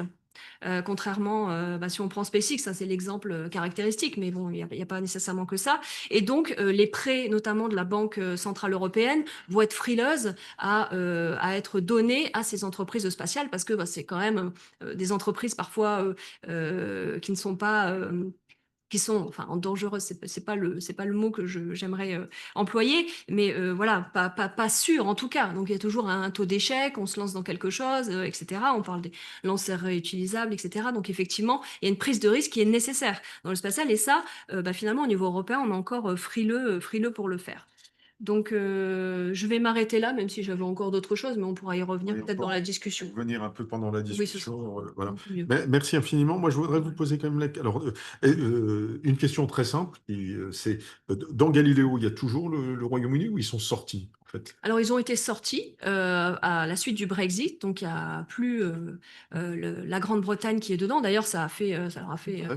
grincer les dents parce qu'ils avaient versé déjà une somme importante, en tout cas, pour investir. Donc, ils ont été sortis. Maintenant, alors, je ne sais pas l'état à l'instant T, mais je sais que depuis qu'on a eu cette administration Trump 2, il y a quelques discussions pour éventuellement réinsérer les Britanniques, alors peut-être sur Galileo, peut-être sur autre chose dans ce programme. Mais ça risque d'être quand même difficile parce que c'est pas un membre de l'Union européenne. Mhm. Ça le reste, ça par contre, ça reste inchangé, mais il y aurait quand même possibilité qu'elle retravaille en tout cas avec l'Union européenne d'une manière ou d'une autre. Alors sur Galileo peut-être ou pas, mais non, en tout cas, à l'instant T, elle n'en fait plus partie, sachant il y a le signal sécurisé, le PRS de Galileo, qui est un peu plus le signal, on va dire, militaire, utilisé pour plus de précision. Et donc, un membre non européen, enfin, qui ne fait pas partie de l'Union européenne, pourrait difficilement bénéficier finalement de cet accès sécurisé. Donc, la deuxième question par rapport à l'Union européenne, on voit bien. Alors, merci, vous avez bien présenté les forces, les faiblesses. Mais c'est intéressant parce que voilà, on ne sait pas toujours que l'ESA, c'est pas une agence de l'UE en fait. Ah, pas du tout. Voilà. C'est ça la Donc tension. c'est vraiment intéressant de voir en fait ce que vous avez appelé coopération, compétition, etc. Mais maintenant, si on voit par exemple nos compétiteurs à l'extérieur, qu'est-ce que vous nous dites là-dessus, Chine? Alors, je pense que c'est difficile, il faut le faire, et c'est vrai qu'on a tendance à se dire, bon, aujourd'hui, on pense beaucoup à la Chine ou aux États-Unis. Rappelons quand même que, vous voyez, l'Europe spatiale, c'est quand même fragmenté, c'est pas unitaire. Donc, on peut critiquer, si on veut, l'Europe, mais c'est vrai que la comparer à la Chine et les États-Unis, il faut le faire, hein, je le conçois, mais c'est quand même des États, et c'est quand même plus facile pour eux, puisque, voilà, nous, on doit se mettre d'accord à 27 États.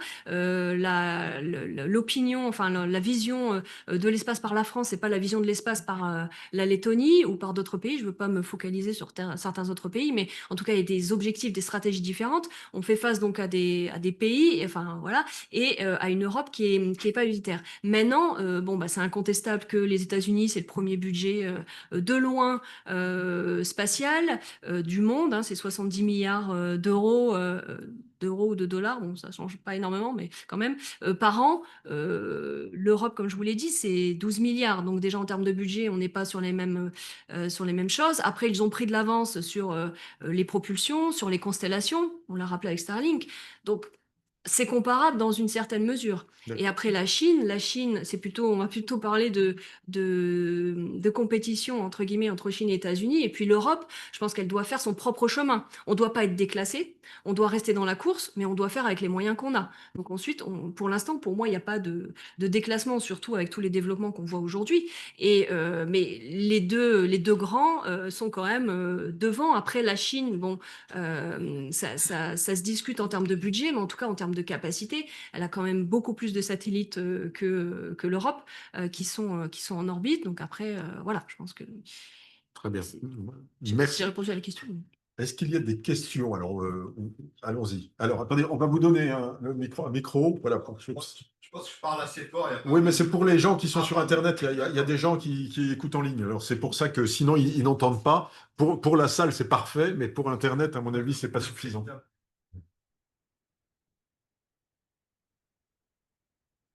Voilà, ça marche. Je ne vais pas monopoliser le micro, mais juste 3 questions très brèves. La première, vous avez dit que le commandement de l'armée de l'air et l'espace existe depuis 2019. Que dit le livret blanc de la défense concernant cette stratégie spatiale? Deuxième question, les débris, très nombreux, de plus en plus nombreux et dangereux. Est-ce qu'il y a un projet pour récupérer ces débris, entre guillemets, des éboueurs de l'espace? Parce qu'il faut le faire. À un moment, il y en aura tellement que ça va faire des dégâts terribles. Troisième et dernière question, c'était sur les vols habités. Est-ce qu'il y a un projet de base spatiale, non pas sur Mars, mais déjà beaucoup plus près sur la Lune? Merci. Commandant. Oui, merci pour ces questions.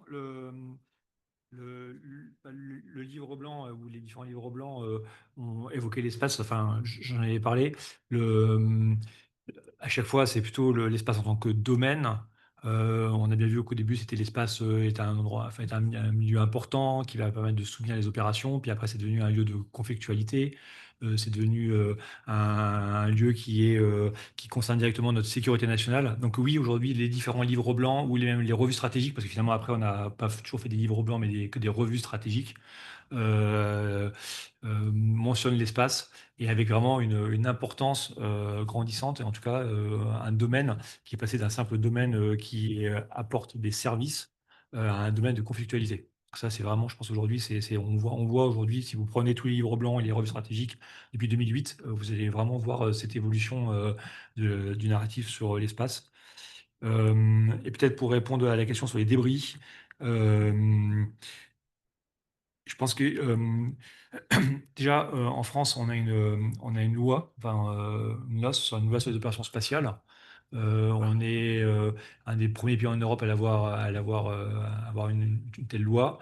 Euh, Elle est contraignante et justement, elle oblige aujourd'hui un opérateur spatial qui peut être civil ou même militaire. Enfin, le ministère des Armées est un opérateur spatial au titre également de la LOS, même si on a des exemptions spécifiques du fait de la spécificité de défense, mais de prendre en compte la fin de vie de ces satellites et de faire en sorte que à la fin de vie, le satellite soit éventuellement, s'il est en orbite basse, à un moment donné, il va redescendre tout seul, donc il va se brouiller dans l'atmosphère. Mais s'il est en orbite géostationnaire, donc à 36 000 km, il ne va jamais revenir. En revanche, il faut qu'il ait en fin de vie suffisamment de combustible, enfin de carburant, on va dire, d'ergol, pour pouvoir être désorbité vers ce qu'on appelle une orbite cimetière. Et donc on l'envoie plus loin, à minimum 150, 200 ou 300 km plus loin pour justement dans des orbites sur lesquelles il ne viendra pas déranger, entre guillemets, l'ensemble de l'activité spatiale. Et c'est intéressant parce que euh, récemment, aux États-Unis, un opérateur américain a raté effectivement sa désorbitation en fin de vie et a fait l'objet d'une mise en cause par l'État américain qui devait aller potentiellement jusqu'à des amendes assez importantes, justement. Donc oui, c'est quelque chose qui est pris en compte. Bon, ça, c'est un exemple parmi d'autres sur effectivement les enjeux autour des différents débris. Euh, et dernier point, ce sont des discussions qui ont eu lieu également au niveau onusien, donc à Vienne essentiellement, où il y a le Bureau des affaires spatiales des Nations Unies qui est basé à Vienne et dans lequel il y a des discussions. Alors ça reste des Nations Unies, donc on est quand même dans des dynamiques longue, trop longue, mais en tout cas, ça avance doucement sur ce qu'on appelle la viabilité long terme de l'espace. C'est donc aujourd'hui, c'est comment se mettre d'accord au niveau international sur des idéalement, à terme, des bonnes pratiques. En tout cas, il y a 21 lignes directrices qui ont été adoptées par l'Assemblée générale des Nations unies en 2021, je crois, et qui justement mettent en avant le fait de minimiser les débris, etc. Mais ça reste effectivement encore dynamique assez lente. Vous voulez rajouter quelque chose? Bah, peut-être sur les vols habités. Alors, enfin, vols habités ou destination Lune et Mars, hein, c'était votre. Bah, actuellement. Ah, attention. Alors, d'après le traité de l'espace de 1967, les bases militaires sur les corps célestes dont la Lune sont interdites. Donc, juste en termes juridiques, c'est interdit. Donc, on va pas, en tout cas officiellement, il n'y a pas de programme de ce type. Maintenant, aujourd'hui, on a deux programmes lunaires qui sont un peu sur la table, hein. C'est le programme Artemis des Américains, de retour sur la Lune et d'installation pérenne sur la Lune et aussi ayant pour destination Mars. Et puis, le programme chinois, ILRS, qui est aussi, alors officiellement, une mission plus scientifique, pas forcément parce que le projet américain, c'est plus aussi d'extraction des ressources, si tant est que ce soit possible, mais en tout cas d'extraction des ressources sur la Lune, tandis que le projet chinois se présente plus comme un projet de recherche scientifique. En tout cas, dans les deux cas, on a des coopérations internationales qui se sont nouées. Donc, les accords Artemis a réuni 55 États. Donc, ils ont vraiment conclu, c'est des accords bilatéraux avec les États pour concevoir cette mission. Et du côté de l'ILRS, je crois que c'est une dizaine ou une dizaine de partenaires étatiques et aussi plein de partenaires sous-nationaux, donc des entités, des centres de recherche au sein des États. Donc on a deux grands programmes qui semblent concurrents pour aller en tout cas sur la Lune. Maintenant, avec, comme j'en parlais un petit peu, la réduction du budget annoncé, on verra ce qui sera décidé, mais de 25% de la NASA, qui pourrait du coup freiner ou en tout cas supprimer certaines briques du programme Artemis, dont une brique au sein de laquelle l'Europe spatiale était engagée, hein, c'est la Lunar Gateway, donc ça pourrait être supprimé au profit de solutions commerciales jugées moins chères par l'administration américaine actuelle. Donc juste pour refaire un lien avec l'Eurospatiale, donc oui, il y a des projets de vol habité et de présence sur la Lune. Le programme Artemis, on voit bien avec les essais de Starship, parce qu'ils doivent utiliser le Starship de SpaceX, prend un peu de retard. Maintenant, on a vraiment la volonté de l'administration actuelle Trump de moins mettre sur la surveillance du climat et de plus mettre sur l'exploration, Mars, Lune, etc. Donc, il y a cette redéfinition importante. Et puis, du côté chinois, on a une volonté aussi d'être présent d'ici, alors je ne sais plus les dates exactement, l'ambition, mais je crois que c'est d'ici 2030 de pouvoir aller, en tout cas se poser sur la Lune et de petit à petit d'établir une présence. Allez-y. Juste un petit point sur la.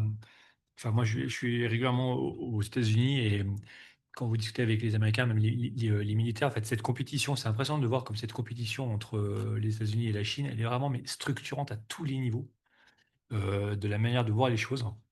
Et, euh, et parce que pour eux, en fait, c'est un enjeu de puissance, vraiment. Mais on ne se rend pas compte à quel point ça intègre mais tous les échelons de la hiérarchie, tous les commandants. C'est le premier qui sera sur Mars. La Lune, oui, mais Mars après. Et parce que pour eux, voilà, c'est deux modèles, c'est deux empires, deux modèles de société, deux modèles de faire les choses. Et donc aujourd'hui, c'est structurant et donc ça ruisselle sur l'ensemble des stratégies, l'ensemble de la manière de faire, que ce soit civil ou militaire. Et en tout cas, voilà. Il y avait un collègue américain qui parlait du jour d'après. En fait, il me disait ouais, tu imagines un peu le jour d'après. Ouais, le jour d'après, c'est quoi? C'est le Gulf Stream qui change, New York qui devient. Non, non, c'est le jour d'après où les Chinois seront les premiers sur Mars. Et en fait, c'est un modèle complètement qui change. À C'est-à-dire quel que- horizon, ça? Non, enfin, oui, Non. bah, enfin, c'est les horizons 2000, C'est encore pire.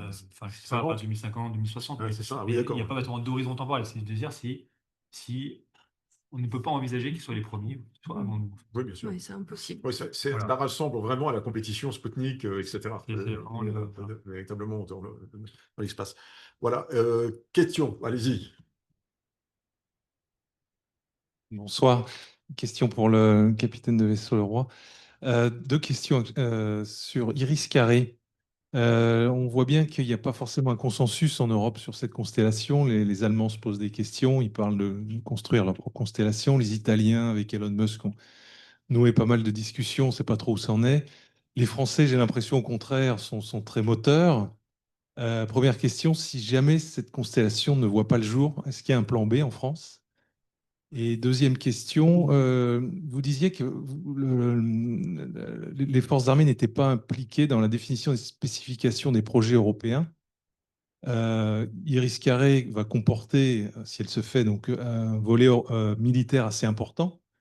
Donc, comment vous allez vous assurer que ce qui va être réalisé va bien correspondre à vos besoins, sachant que les opérateurs de satellites, et je fais partie d'un opérateur de satellites SES, donc il fait partie du consortium, on n'est pas des sociétés militaires à la base, et on est en train de découvrir, mais je pense qu'il y a besoin d'un accompagnement pour justement aider à faire ces spécifications. Sur Iris Carré, effectivement, je pense qu'il y a un enjeu aujourd'hui assez fort parce que enfin, c'est pas gagné, pas du tout gagné. Alors après, on est vraiment sur des questions de politique, politique industrielle qui sont pas exactement le cœur du métier du commandement de l'espace. Je veux donner mon sentiment, c'est qu'aujourd'hui, en tout cas, le gap filler ou le plan B, quelque part, c'est Telsat et OneWeb. Enfin, et il y a eu l'annonce hier où de la recapitalisation, enfin de la montée au capital de l'État au niveau de Telsat. Enfin, on voit que ça se met en place doucement. Donc après, là, je sors un peu de mon périmètre, mais je pense que quelque part, je dirais, c'est au moins de calculeur ou plan B, c'est peut-être ça, même si je pense qu'on n'est pas du tout le même type de service aujourd'hui offert par OneWeb. Enfin, en tout cas, enfin, moi, je le verrais comme ça. Sur les spécifications militaires, euh, non, justement, enfin, on était à la Commission européenne il y a encore, on avait vu la DG Défi, etc. Alors, c'était il y a un peu plus d'un an, là, et on nous avait dit, mais finalement, c'est quoi qu'est-ce que veulent les armées? Enfin, on nous a dit, mais non, déjà, c'est un système gouvernemental, enfin, c'est pas un système militaire. Et donc, autant qu'entité gouvernementale, le, Oui, est-ce que vous oui, pouvez pardon. parler plus... Oui. Oui, la dame Ah oui, n'entend plus la en tant parole. qu'entité gouvernementale, on s'en servira, mais on n'a pas de spécification. Ce qui est important pour nous, c'est que ça arrive vite et on se servira. On arrivera, on prendra en compte effectivement la constellation telle qu'elle sera et ça nous ira très bien. En revanche, on ne veut pas attendre 10 ans en fait. Et ça, c'est vraiment, je pense, la position qu'on tient aujourd'hui, qui n'est pas vraiment comprise par certains même de nos partenaires. Alors, je ne vais pas donner de pays, mais euh, j'étais à, euh, j'étais à Bruxelles il n'y a pas très longtemps, et donc certains pays me disaient, mais on ne comprend pas la position de la France. Vous voulez vraiment faire de la défense avec ça? Et bah, oui, oui, ce qu'on apporte, c'est que ça arrive vite. Et en plus, il y aura différents batchs, il y aura différentes générations, il y aura éventuellement des charges secondaires par la suite, etc. Donc, on verra par la suite. Mais déjà, il faut y aller, il faut que ça marche, il faut qu'il soit vite, parce qu'à un moment donné, il n'y aura plus de place, il sera trop tard. Il y a cette connectivité, voilà. Et donc, nous, on s'en servira, et c'est ça qui nous a, dans le calendrier est plus important que la spécification. Voilà. Vous voulez rajouter quelque chose? Non, non, non, je pense que Non. Voilà. c'est très bien. Est-ce qu'il y a une autre question? Allez-y.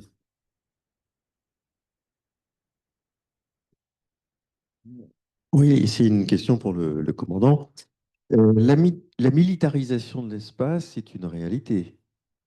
Nous avons une dissuasion nucléaire qui est fondée sur de la FOST et donc éventuellement le tir de missiles balistiques.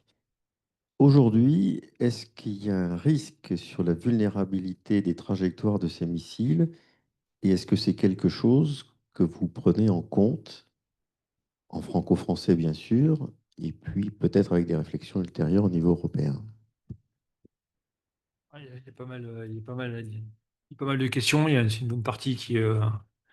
Euh, Alors, déjà, enfin, au sein de notre organisation, euh, au sein du ministère des Armées, au niveau du commandement de l'espace, on ne va pas traiter des questions nucléaires. Donc, typiquement, tout ce qui est dissuasion nucléaire, etc., c'est un autre parti, c'est l'EMA, enfin, force nucléaire, qui va traiter ça.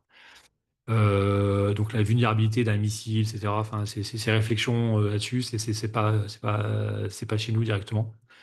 Euh, euh, mais pour revenir déjà, enfin, je vais répondre à la question, mais pour revenir sur la militarisation de l'espace.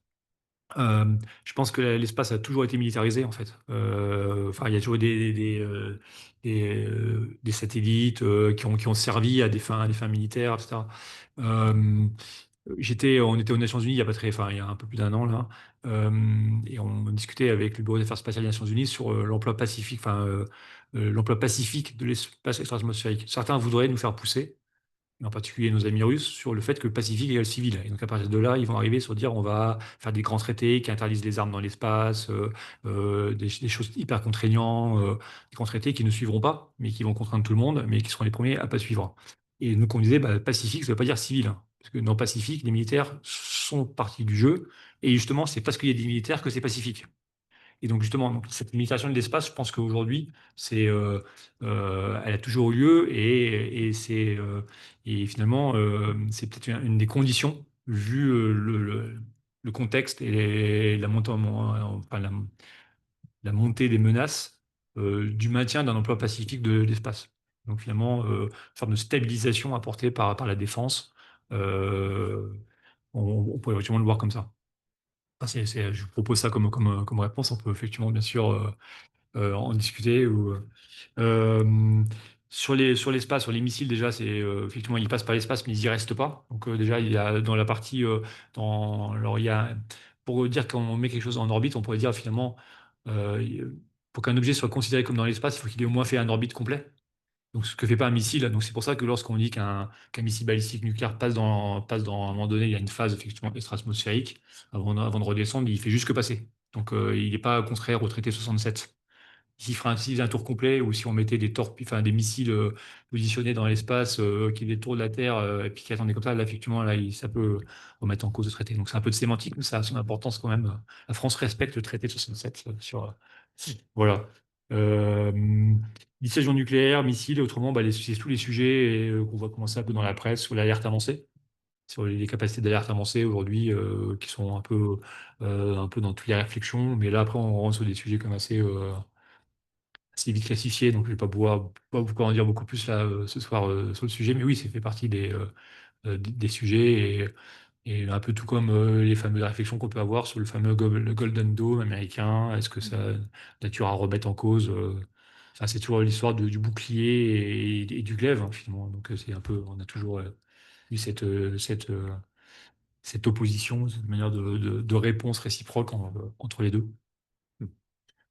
Non, Vous non, voulez rajouter? non, non, je suis tout à fait d'accord sur la militarisation. Effectivement, de toute façon, il faut juste se rappeler de l'histoire spatiale. Les premiers satellites servent à quoi? Servent à espionner le territoire adverse pour voir leur stock de missiles stratégiques. Donc, c'est une utilisation proprement militaire. Donc, en fait, je dirais même que la naissance du spatial est militaire. Donc, après, bien sûr, on peut en discuter pendant des heures. Mais voilà, il y a un livre qui parle de péché originel du spatial parce que proprement, c'est véritablement militaire. Et puis oui, pour la dissuasion, peut-être un mot. Alors je suis pas du tout, je suis pas experte, mais c'est vrai que peut-être une différence, moi que j'avais pas saisie avant, il y a longtemps, c'est la différence de l'importance de l'appareil spatial, des infrastructures spatiales pour les Américains et pour nous. C'est-à-dire que véritablement, comme ils ont des systèmes d'alerte avancés, pour les Américains, l'espace est encore plus d'intérêt vital puisqu'ils rentrent véritablement dans leur chaîne de dissuasion nucléaire. Nous aussi, bien sûr, on utilise notamment les satellites de communication, ils sont importants, mais pour le C2, etc. Mais on n'a pas encore ces satellites d'alerte avancée, donc l'architecture est moins basée sur le spatial. Et pour revenir juste à l'alerte avancée, on a eu quand même il y a quelques années, je me souviens qu'on a eu un démonstrateur, le démonstrateur Spiral. Donc c'était un démonstrateur et apparemment il avait très bien marché. Ça n'a pas suivi, peut-être priorité budgétaire, etc. Mais on a eu cette brique qu'il faudrait peut-être réactiver si on remettait un peu le sujet au goût du jour. Merci. Encore une question? On a fait le tour. Moi, j'en ai quand même une dernière. Et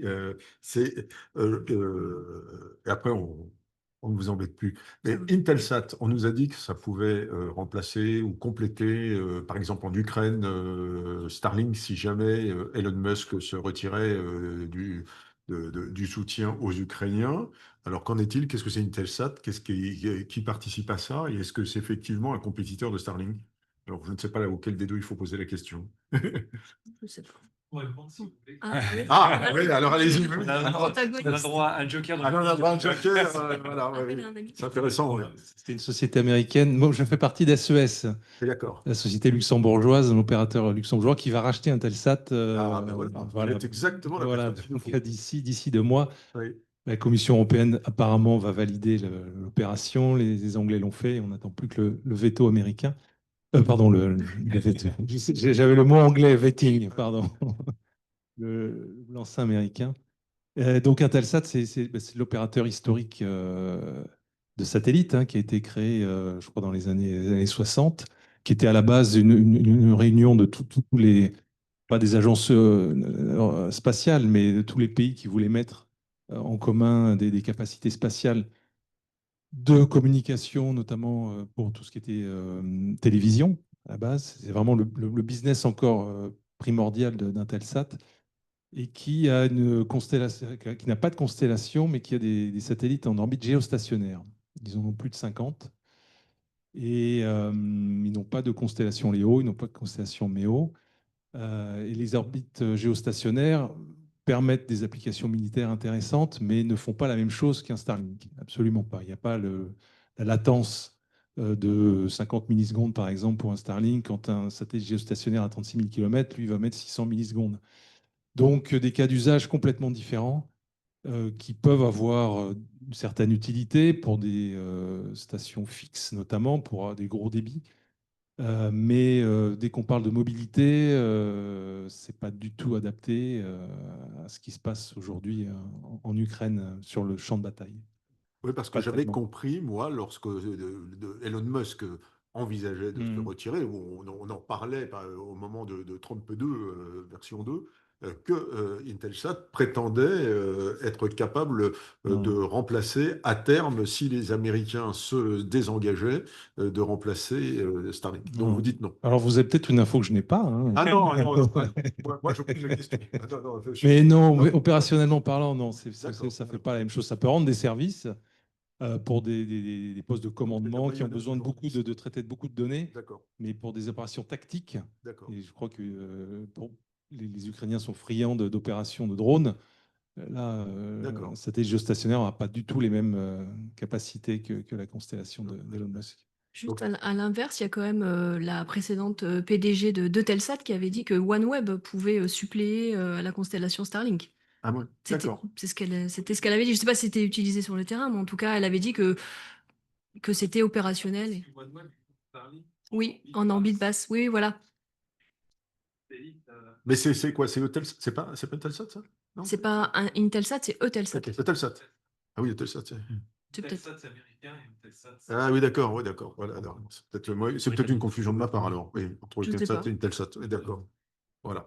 Bon, un très très grand merci pour ces exposés très intéressants. Donc on voit bien quand même que l'espace, ça reste la dimension de demain. Hein. Là, véritablement, je pense que ça me rappelait lorsque en 1908, le futur maréchal Foch disait l'aviation n'a aucun avenir. Il l'a dit, il l'a dit, il l'a dit. Et on voyait bien que 10 ans après, l'aviation était un vecteur quasiment irremplaçable et fondamental dans les combats, et on l'a vu après pendant la Deuxième Guerre mondiale. Et donc là, ben, on voit, je crois, exactement la même émergence en fait d'une dimension spatiale qui n'en est qu'à ses débuts.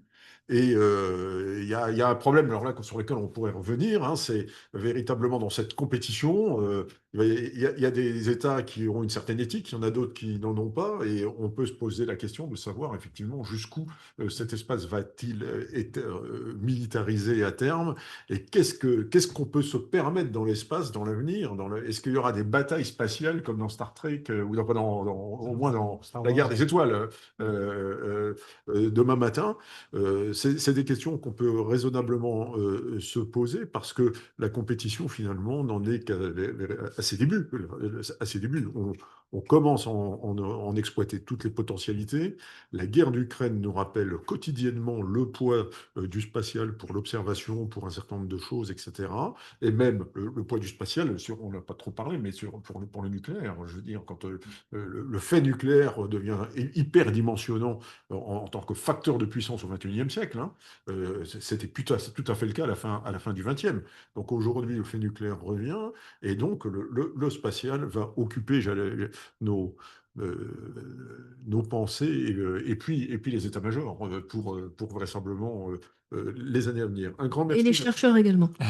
Pardon? Et les chercheurs également. Chercheurs, bien sûr, oui, bien sûr, bien sûr. Oui, bien sûr, ouais.